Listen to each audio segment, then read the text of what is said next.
Alors, il est 11h02, nous sommes en direct également sur LinkedIn et je vous propose qu'on démarre ce webinaire de présentation du nouveau programme Bluebrick qui est porté par Respect Océan mais qui a été construit avec Adrien Vincent qui se présentera dans quelques instants. Donc, on est ravis de vous accueillir pour vous présenter ce nouveau déploiement de l'association. Et je vais commencer donc pour celles et ceux qui ne nous connaissent pas par présenter Respect Océan et présenter l'équipe. Donc, Mélissa, si tu peux passer à la deuxième diapo. Donc, ce programme Bluebrick est proposé aujourd'hui par Respect Océan. Alors, pour celles et ceux qui ne nous connaissent pas, nous sommes une association loi 1901 qui a pour volonté de montrer qu'il est possible d'avoir un développement économique compatible avec la préservation de l'océan. Donc, on mène différentes actions, différents programmes à destination d'acteurs économiques différents. Donc, on anime une communauté d'acteurs engagés pour la préservation de l'océan qui portent déjà des solutions et des innovations pour préserver l'océan. On anime également des groupes de travail avec des acteurs de secteurs d'activité qui ne sont pas des acteurs du maritime. Et nous déployons un concours à destination des porteurs de solutions plutôt à l'international. Ça fait 8 ans que nous menons des actions pour contribuer à la préservation de l'océan.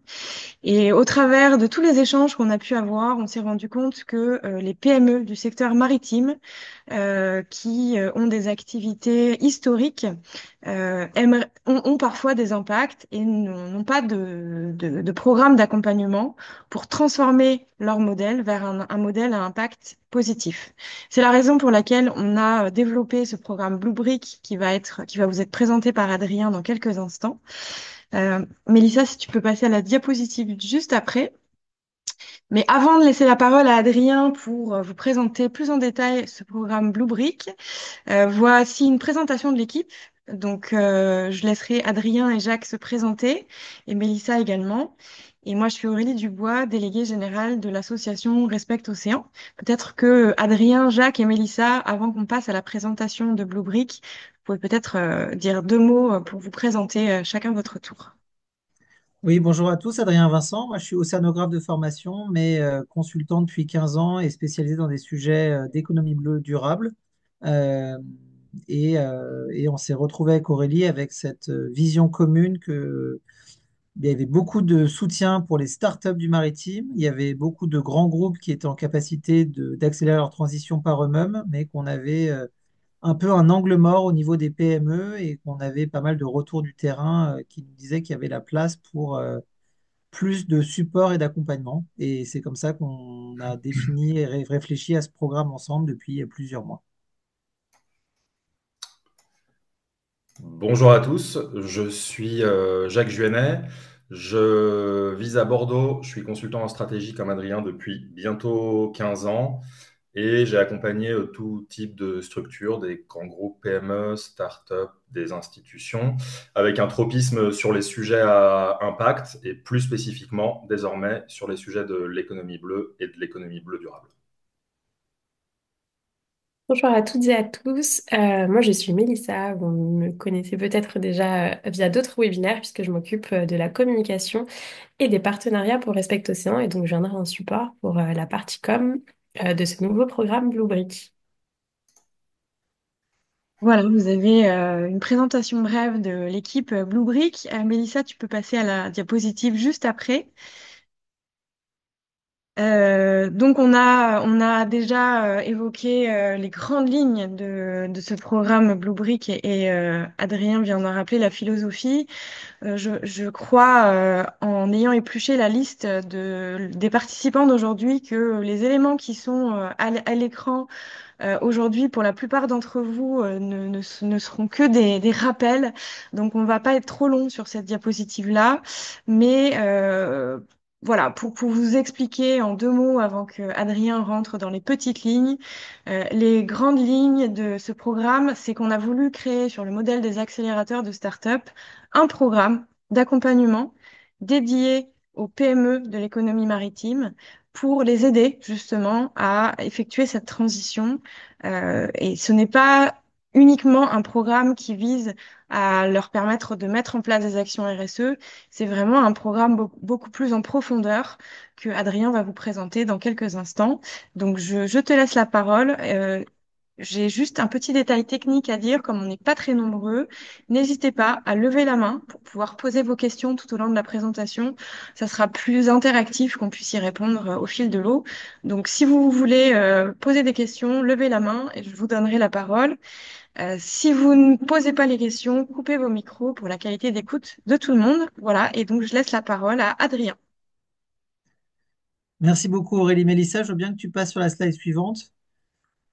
Alors concrètement, qu'est-ce que c'est Bluebrick? Donc Aurélie vient d'en parler à l'instant. Nous, notre volonté, c'est d'accompagner des entreprises dont l'équipe dirigeante a une vraie volonté de réfléchir vraiment en profondeur à sa raison d'être, sa proposition de valeur, quels produits, quels services vend-on, à qui, comment, pour intégrer beaucoup plus d'impact et faire une sorte de transition depuis un modèle historique vers une nouvelle économie bleue beaucoup plus durable, voire régénératrice. Donc, pour faire un vrai virage stratégique comme ça, on s'est structuré sur un modèle qui dure 12 mois. Et aujourd'hui, ce qu'on vous présente, c'est une première expérimentation, hein. C'est la première fois qu'on va lancer ce programme. Donc, l'objectif est aussi de tester et améliorer au fil de l'eau. Mais les réflexions qu'on a, c'est accompagner pendant 12 mois une cohorte de 6 PME du secteur maritime. Et pour les accompagner, on a plusieurs types d'activités. On a 8 formations collectives qui vont être présentées tout au long de ce programme de 12 mois qui vont permettre de faire intervenir un certain nombre de conférenciers et de gens qui apportent des perspectives sur les politiques publiques, l'investissement privé, l'économie bleue durable, la mesure d'impact, et aussi donner des témoignages un petit peu inspirants de transition réussie dans d'autres organisations. Ensuite, vraiment le cœur du réacteur de l'accompagnement Bluebrick, c'est un accompagnement très individualisé et vraiment sur mesure. Et donc, Jacques et moi-même allons vraiment accompagner chacune de ces 6 entreprises avec des ateliers individuels, donc un par mois en moyenne sur les 12 mois, où ça sera vraiment pour se poser des questions et vous accompagner euh, avec vos enjeux qui vous sont propres de votre secteur, de votre positionnement, de votre historique. Donc là, c'est vraiment cet accompagnement individuel.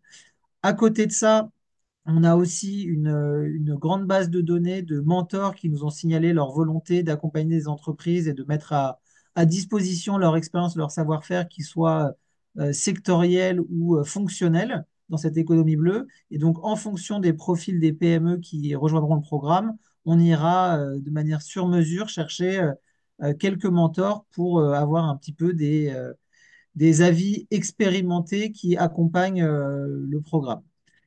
En plus de tout ça, l'idée est quand même de créer un sentiment de promotion et de cohorte et de vous permettre de vous retrouver avec des pairs qui partagent la même aventure et qui partagent les mêmes questionnements.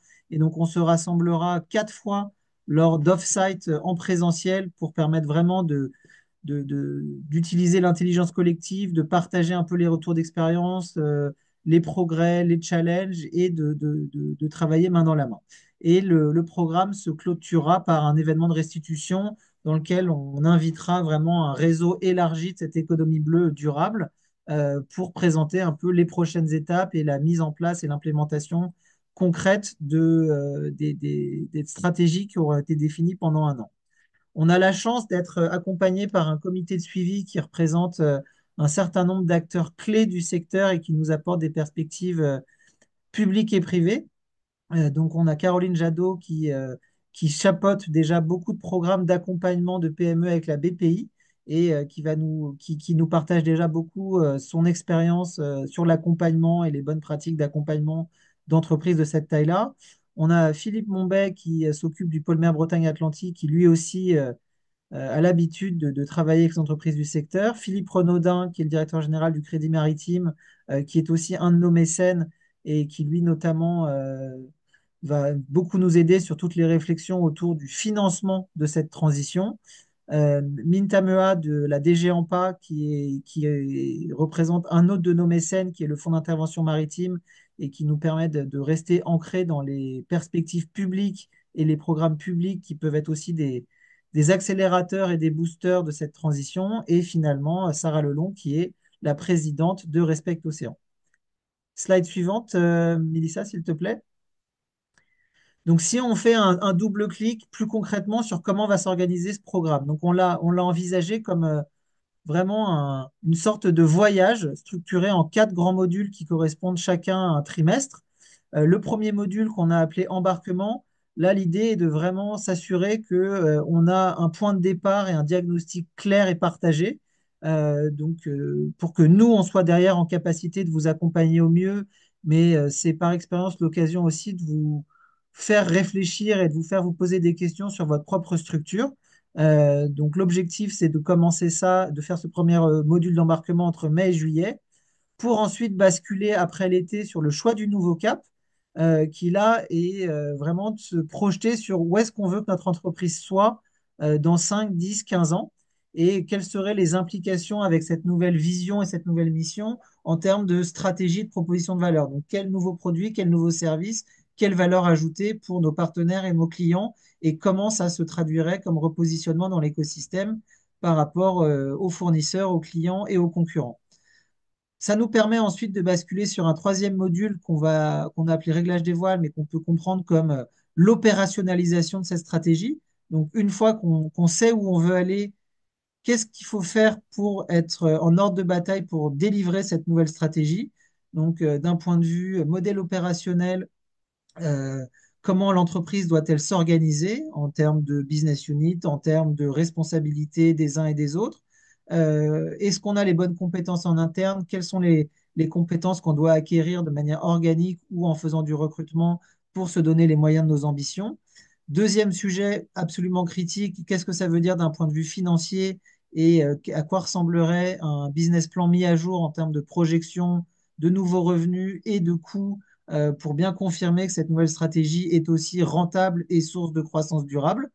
Et dernier point qui nous tient vraiment à cœur, c'est de faire en sorte que, en opérationnalisant cette stratégie, on passe aussi à un pilotage de la performance qui ne soit plus uniquement financier, mais qui prenne aussi en compte des critères d'impact, pour que la gestion de l'entreprise au quotidien et l'évaluation de sa performance s'appuient sur des chiffres de croissance et de rentabilité, mais aussi d'impact positif sur l'entreprise.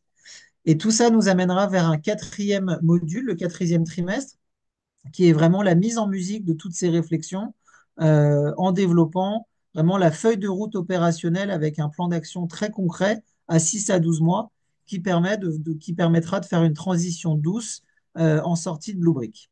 Donc voilà pour les 4 grands temps du programme. Alors maintenant, la question, c'est est-ce que c'est fait pour vous ou non? Et donc, on a identifié en fait un certain nombre de motivations qui correspondent vraiment à des retours qu'on a eu du terrain et des demandes qu'on a eues de dirigeants et d'équipes dirigeantes de PME, qui pourraient correspondre en fait au sujet que va adresser le programme. Donc, par exemple, il y a un sujet très simple qui sont les réglementations françaises et européennes qui évoluent et qui demandent de plus en plus d'efforts d'un point de vue durabilité. Donc, si vous voulez anticiper tout ça et avoir une stratégie qui est proactive et pas réactive par rapport aux réglementations, et vous positionner en avance par rapport à vos concurrents, ça peut être une des raisons de rejoindre le programme. Deuxième élément, c'est que dans un écosystème dynamique, malgré le contexte géopolitique, vos clients et fournisseurs sont certainement eux aussi en train d'avancer dans cette transition et vers des modèles plus durables. Et donc, ça peut être une volonté de mieux s'aligner et de mieux les accompagner dans cette transition que eux-mêmes poursuivent. Troisième sujet qui paraît peut-être évident, mais c'est que réfléchir différemment à ces produits et ces services avec de l'impact peut être aussi une source d'innovation et peut vous permettre de développer la nouvelle génération de produits et services, et d'utiliser votre R&D et votre créativité avec un but positif et constructif. Quatrième potentielle motivation, et ça, on en a déjà parlé avec beaucoup de banquiers qui nous disent que eux-mêmes, dans l'évaluation des entreprises qui leur font des dossiers de prêt ou des dossiers de financement, le critère de durabilité devient de plus en plus important. Et donc, faire le programme Bluebrick peut vous permettre aussi d'avoir derrière une proposition qui est beaucoup plus intéressante et cohérente et motivante pour des financeurs pour vous suivre. Ensuite, ça peut être simplement un sujet de différenciation par rapport à la concurrence, de faire de cette approche durable un vrai atout. Et sujet qui est souvent oublié, mais on a eu pas mal de retours de gens qui nous disaient que le nombre de CV qu'ils recevaient ou la capacité à retenir des talents était en baisse, et qu'il fallait absolument attraper ce train de la durabilité pour continuer à recruter la nouvelle génération de talents et les motiver pour rejoindre leur aventure. Et dernière source de motivation qui peut être pour le coup beaucoup plus personnelle avec des dirigeants qui à la lecture d'un livre, en ayant fait un parcours CEC Océan, en ayant fait des rencontres, ont eu une sorte de déclic et ont vraiment maintenant une conviction très personnelle qu'on ne peut pas continuer à travailler comme au XXe siècle et qu'il faut mieux essayer de réconcilier des sujets de durabilité et de rentabilité, et qui aimeraient maintenant mettre en place dans leur entreprise la vision concrète et opérationnelle de ce réveil de conscience. Slide suivante, Mélissa, s'il te plaît. Alors maintenant, on s'est aussi philosophiquement pas mal aligné sur un peu les bonnes pratiques de la BPI qui propose déjà une trentaine de programmes d'accompagnement thématiques et sectoriels à des PME françaises. Et leur message a été, pour qu'un programme marche, il faut que tout le monde y participe un petit peu et se sente un petit peu acteur du projet. Donc c'est pour ça que nous, on a fait tout notre possible pour lever un maximum d'argent auprès de mécènes pour vraiment rendre ce projet le plus abordable possible, mais en laissant quand même une petite participation financière de la part des entreprises qui feront partie de la cohorte. Donc pour les petites entreprises, le programme coûtera à peu près 990 euros par mois. Et ces 990 euros correspondent en fait à seulement 25% du coût réel du programme. 75% du coût du réel du programme est couvert par les subventions et les mécènes qu'on a déjà sécurisés. Pour les moyennes entreprises, donc au-delà de 50 employés et au-delà de 10 millions de chiffres d'affaires, donc on sort de la PE et on passe à la PME, le tarif est un tout petit peu plus élevé, il est à 1 250 euros par mois. Donc ça, c'est pour la participation financière des entreprises euh, qui seront dans la cohorte. Et en termes de calendrier, donc les candidatures sont ouvertes depuis une semaine et ça s'officialise aujourd'hui avec ce webinaire. Donc Aurélie va vous parler dans un instant du formulaire de candidature et les inscriptions vont être ouvertes jusqu'au 15 avril. Vous allez voir, c'est un formulaire qui est assez rapide à remplir. Ensuite, avec notre comité de suivi que je vous ai présenté précédemment, on va revoir les entreprises candidates. On va aussi organiser des interviews pour être sûr que le programme correspond à vos attentes et que le profil est adapté au programme. Et on annoncera le 30 avril les 6 entreprises sélectionnées. Et ça nous permettra de nous projeter sur un démarrage avec le premier off-site qui sera à Paris par défaut parce qu'on ne connaît pas encore la localisation des 6 entreprises. Donc on s'est dit qu'on allait choisir un lieu assez central. Et donc ce premier off-site qui lancera vraiment le programme aura lieu du 15 mai après-midi au 16 mai après-midi. Et ça sera le démarrage de ce premier module d'embarquement. Et je pense que je passe la main maintenant à Aurélie sur la Oui, suite. merci beaucoup Adrien. Donc on a reçu des questions, on a reçu quelques questions au fil de l'eau auxquelles j'ai tenté de répondre dans la fenêtre de chat. Néanmoins, je pense qu'avant de passer à la suite, on peut peut-être prendre quelques questions si certains d'entre vous n'ont pas indiqué leurs questions dans le chat. Donc n'hésitez pas à lever la main. Dans l'attente, je vous précise que au-delà de ce webinaire qui est enregistré et que vous pourrez retrouver, on a également une plaquette de présentation. Donc peut-être que Mélissa, tu peux mettre le lien de consultation publique dans le chat si tu peux. Mais en tout cas, vous pouvez retrouver cette plaquette de présentation et surtout nous aider à diffuser cette plaquette aux PME de votre réseau qui pourraient être intéressés par ce programme. On pourrait éventuellement vous envoyer, si vous nous le demandez, un email type avec l'ensemble des informations, c'est-à-dire la plaquette, l'enregistrement du webinaire et le formulaire de candidature. Donc, n'hésitez pas à nous contacter pour ce faire. Je vois qu'il y a une Et question. Aurélie? Oui. Je voulais juste réagir sur une des questions qui a été posée en termes de profil des entreprises qu'on a vraiment ciblé avec ce programme, et je pense que ça vaut le coup d'insister là-dessus.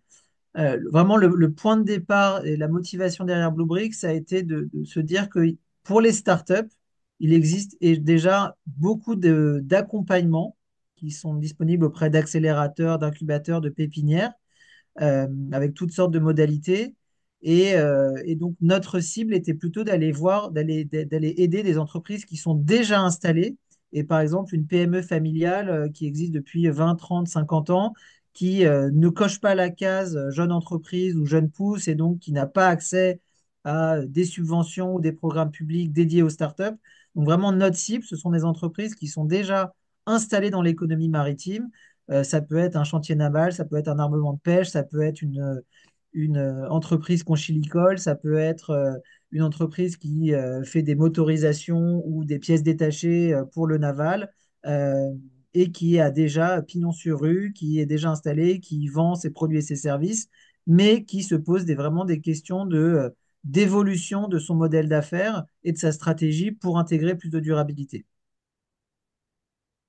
Alors, je vois qu'il n'y a pas de main levée et pas d'autres questions. C'est donc que toutes les informations étaient ultra claires.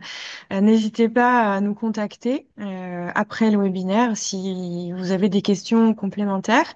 Mais on a un peu de temps pour répondre à vos questions ou pour échanger avec vous sur ce programme. Donc, n'hésitez pas à lever la main voilà, pour interagir avec nous. Mélissa, tu peux passer à la diapositive d'après en attendant. Donc voilà, on vous a parlé de ce fameux formulaire de candidature qui est ouvert, alors pas officiellement depuis une semaine, qui est en ligne depuis une semaine, mais qui est ouvert officiellement depuis ce matin et qui va faire l'objet d'une large communication à partir d'aujourd'hui et de demain. En attendant, on vous a mis le QR code. Euh, alors, est-ce qu'il y a une question? Est-ce qu'il faut que la PME soit membre de Respect Océan? Alors non, pas du tout. Le volet animation de la communauté d'acteurs engagés qui est mené dans le cadre des travaux de Respect Océan fédère des entreprises et des ONG qui sont déjà, en théorie, alignés avec la préservation de l'océan. Ils portent déjà des solutions, ils ont déjà des actions. Donc, ce programme est plutôt à destination des autres acteurs de l'économie bleue, qui sont peut-être des acteurs qui sont un peu moins sur les réseaux, un peu moins dans les réseaux, qui sont des PME plutôt familiales, plutôt sur le terrain, un peu moins dans la communication. Et donc, c'est pour ça que ce webinaire est important pour nous, puisque aujourd'hui, vous pouvez être aussi des relais de cette initiative et de ce programme auprès des PME qui ne sont peut-être pas sur LinkedIn et qui ne vont pas avoir ce programme, qui n'ont pas forcément le temps d'aller lire les mails et qui, du coup, n'auront pas connaissance de ce programme. C'est vraiment des PME qui sortent un peu des radars, finalement. Et donc, si vous connaissez des PME de votre réseau qui sont dans notre cible et qui pourraient être intéressés, n'hésitez pas à leur en parler parce qu'on pense que cette cible-là en particulier fonctionnera beaucoup mieux avec le bouche à oreille, avec les éventuels relais, qu'avec toutes les communications qu'on peut faire au travers des réseaux sociaux et autres outils numériques. Et j'ajouterais, Aurélie, sur la question membre Respect Océan. En fait, ce programme ne force personne à rejoindre Respect Océan, mais ce qu'on espère, c'est qu'une entreprise non membre qui se pose ces questions-là sorte du programme au bout d'un an en vraiment en incarnant cette philosophie de réconcilier durabilité de l'océan et performance économique, et donc se sentent naturellement alignés avec les autres membres du réseau et soit tentés de rejoindre le réseau, mais il n'y aura pas d'obligation, euh, et j'ajouterais aussi que, évidemment, le réseau Respect Océan sera aussi intelligemment mis à contribution et utilisé pour renforcer et enrichir le programme. Si on cherche des experts ou des sources de bonnes idées pour mieux accompagner les PME du programme, on a cette chance d'avoir ce réseau d'acteurs déjà assez avancé, assez engagé, qui sera ravi de participer à l'effort. Il y a une question aussi sur les PME liées à la défense. Est-ce que tu peux répondre à cette question? Oui, pour moi, alors, pour moi, on n'a aucun principe d'exclusion. Et puis je pense qu'avec ce qu'on vit depuis, depuis quelques semaines, on est tous conscients que la défense continue et continuera à faire partie du paysage économique et de la souveraineté française. Et donc, par défaut, dire défense est incompatible avec durabilité, je pense que ça serait une position un peu trop extrême. Il y a quand même pas mal d'exemples d'entreprises qui développent un peu des business models duals où certaines technologies en fait, sont à la fois utiles pour des sujets de défense et pour des sujets de durabilité. Et c'est ça aussi qui leur permet d'avoir un équilibre financier peut-être plus stable. Donc, non, non, réponse courte, elles ne sont pas du tout exclues. Et ensuite, on regardera au cas par cas en fonction des profils, des activités, si ça nous paraît cohérent et consistant, mais elles sont bien sûr les bienvenues par principe. Alors, donc, donc toutes les candidatures qui seront reçues via ce formulaire seront étudiées à la fois par l'équipe, donc c'est ce qui vous a été précisé sur cette diapo, mais aussi par le comité de suivi qui vous a été présenté un petit peu plus tôt dans la réunion, qui va donc nous aider à identifier les bons candidats finalement sur la base des réponses à ce questionnaire, mais aussi sur la base d'entretien pour vérifier justement, comme le disait Adrien, l'adéquation de la volonté de l'entreprise avec le programme.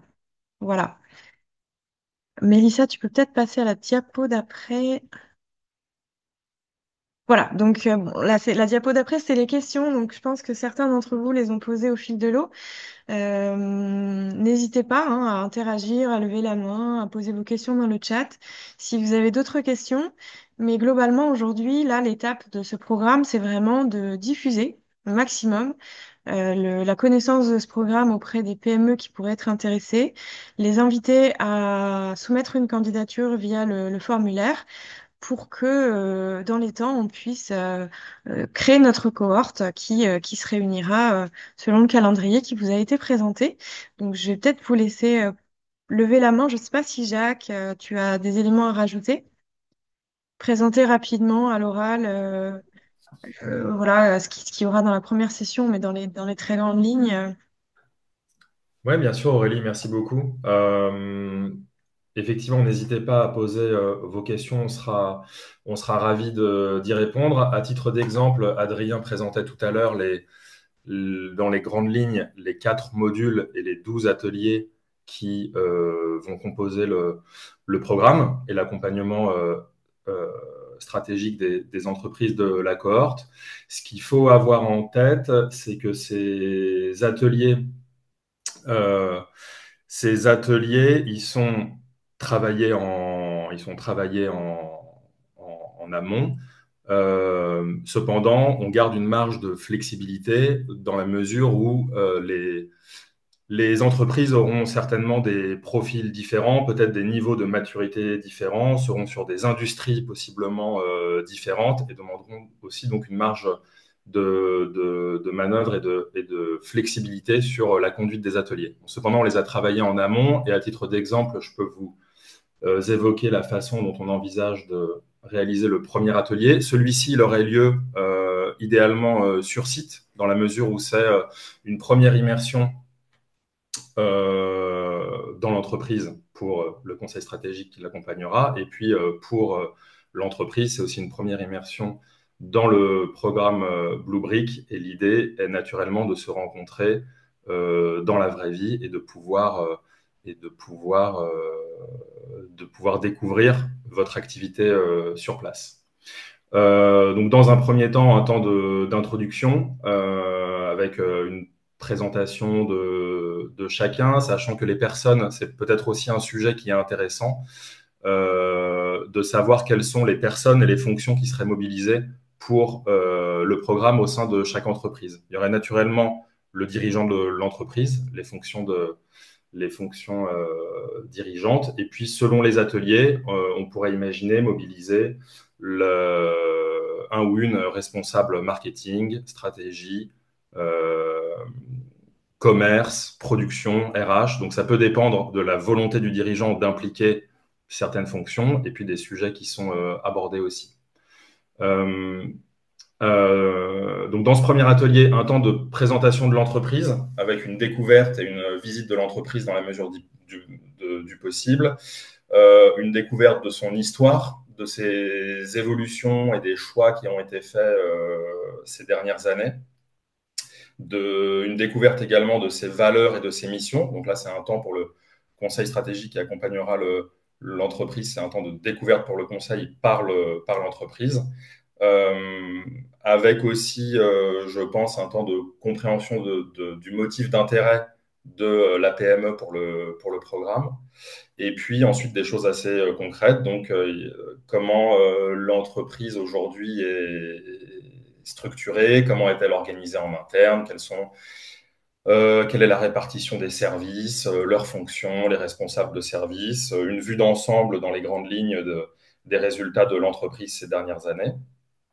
Un deuxième élément de discussion dans ce premier atelier serait une revue de l'offre, avec, pour bien comprendre, même si c'est un sujet qui est creusé beaucoup plus en détail dans le second atelier, mais quels sont le ou les secteurs d'activité de l'entreprise, quelques paramètres clés de marché à connaître, les produits et les services proposés, la proposition de valeur, ce qui fait que cette proposition est unique et les éléments de différenciation par rapport à la concurrence, la façon dont les produits et les services de l'entreprise sont commercialisés, quel est le cycle de vente typiquement, et la construction du prix. Donc là, je vous détaille un peu des sujets, dans les grandes lignes, les sujets qui seraient abordés beaucoup plus en détail dans les échanges du premier atelier. Un troisième point serait le positionnement à date de l'entreprise, une revue selon l'équipe de direction de ce qu'ils font, ses forces, ses faiblesses. C'est une analyse SWOT très classique, force, faiblesse, opportunités et menaces. Les questionnements stratégiques actuels de l'équipe dirigeante. Est-ce qu'il y a des projets de développement ou non? Est-ce qu'il y a des innovations qui sont envisagées? Et enfin, un quatrième et dernier élément serait un exercice dont je réserve le détail du déroulé pour l'atelier, mais un exercice qui ferait travailler l'équipe présente dans l'atelier sur la vision de l'entreprise, pour l'entreprise à court terme, à moyen terme et à long terme. Voilà, donc cet Merci atelier beaucoup. est très informatif et il doit jeter les bases qui seraient ensuite creusées beaucoup plus en détail dans les ateliers qui suivent. Merci beaucoup, Aurélie, Jacques. je veux bien prendre les deux questions du chat qui sont hyper intéressantes. Moi, je voudrais juste répondre à celle de Hugues avant, par D'accord. rapport au relais, si ça t'ennuie pas. Donc, effectivement, Hugues, merci pour ta question. Donc, les polymères sont effectivement dans la boucle, hein, puisque le polymère Bretagne est dans le comité de suivi et un échange a lieu avec le polymère Méditerranée qui va, à minima, diffuser l'information et diffuser le formulaire. Jikan, j'ai testé d'envoyer des messages, mais si tu peux nous aider, avec plaisir, parce que pour l'instant, on n'a pas réussi à échanger avec les équipes du Jikan. Donc, j'ai tenté des prises de contact, mais pour le moment, elles n'ont pas encore abouti. Donc, si tu peux nous aider là-dessus, ça serait génial. Merci. Et je te Et laisse. je rajouterais aussi que comme on est en très bon terme avec le cluster maritime français, on a aussi commencé à regarder avec eux dans leurs membres qui pourraient être éligibles et intéressés par le projet pour pouvoir proactivement les contacter.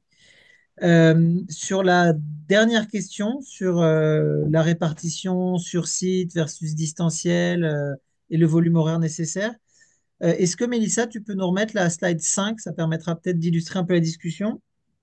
Donc, si je commence par le volume horaire, d'un point de vue purement mathématique, sur un trimestre type, vous allez avoir 3 ateliers de travail, donc c'est 3 demi-journées, parce que l'autre demi-journée, c'est vraiment du temps de préparation et de restitution. Donc 3 demi-journées, plus un off-site d'une journée et demie par trimestre, plus 2 formations en virtuel de 2 heures.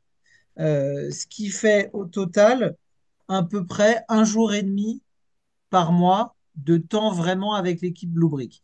Mais maintenant, ma remarque qui certainement est plus importante que cette quantification horaire, c'est que les gens qu'on veut accompagner dans ce programme sont quand même censés à la base avoir une volonté et avoir déjà prévu de se poser ces questions-là. Donc, il ne faut pas voir ça comme un poids ou comme quelque chose qui va rajouter du temps à votre agenda, mais plutôt comme un soutien par rapport à des activités et une approche que vous auriez déjà prévu de faire, et un questionnement que vous aviez déjà prévu d'avoir, et simplement apporter une structure, apporter des perspectives additionnelles, apporter un rythme à des réflexions et une activité qui était déjà potentiellement censé être au cœur de vos occupations au quotidien. Donc on veut vraiment le voir comme un programme qui est au service de l'efficacité de réflexion en cours ou qui démarre, plus que comme une brique qui va apporter, qui va prendre du temps à l'entreprise. C'est vraiment comme ça qu'il faut le voir philosophiquement. Et donc on espère aussi, et ça fait un peu partie du jeu, qu'il y aura du travail qui sera fait par l'entreprise et des réflexions qui vont avancer entre les différents ateliers, mais parce que c'est censé être des considérations qui sont centrales à l'entreprise. Euh, le deuxième élément qui est quelle est la part sur site versus la part en distanciel. Jacques en a parlé déjà rapidement pour ce qui est des 12 ateliers. En fait, à minima, le premier sera sur site parce que là, on pense que pour pouvoir bien vous accompagner, c'est quand même toujours utile de voir vos installations, votre siège ou votre unité de production pour nous permettre d'être plus pertinents. Et potentiellement, on refera un atelier sur site à définir au cas par cas au moment du dernier trimestre pour la préparation de la feuille de route. Les autres ateliers seront en distanciel, les formations seront en distanciel, et l'autre élément qui sera en présentiel, ce sont ces off-site, donc un jour et demi par trimestre. Donc j'espère, David, que ça répond à vos questions.